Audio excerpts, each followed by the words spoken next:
May kuwento ako.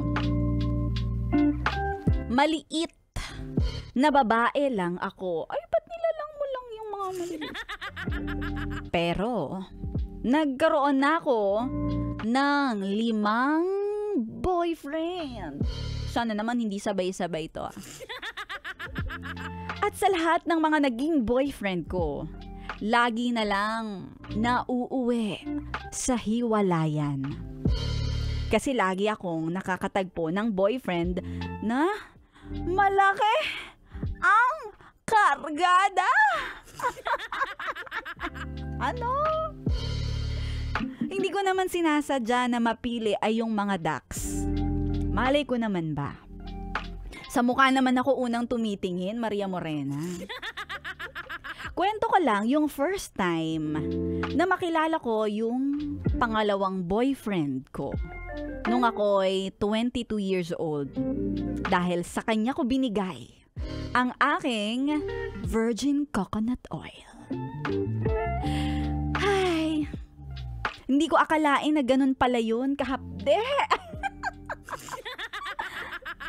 Pero dahil mahal ko itong second boyfriend ko, gusto ko ipakita sa kanya na kaya ko naman.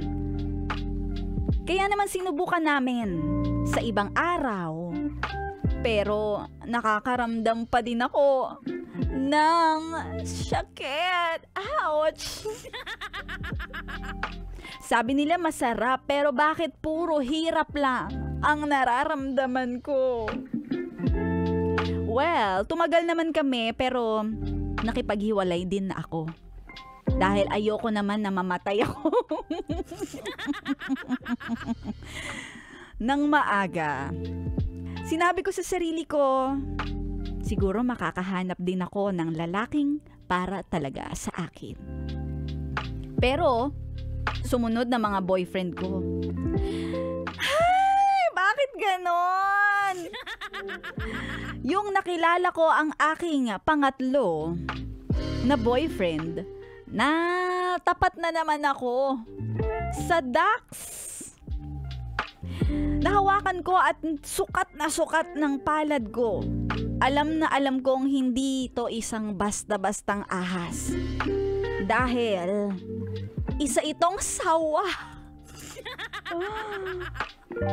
At hindi pa man kami humahantong sa jurot-jurot, napagpasyahan ko na nahiwalayan na siya. Si pangatlo to, no? Oy! Dahil nga sa hindi ko talaga kaya.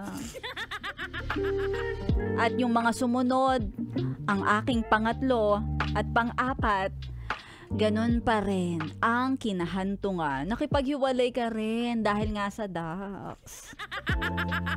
Parang gusto yata ako na magmadre na lang ni Lord.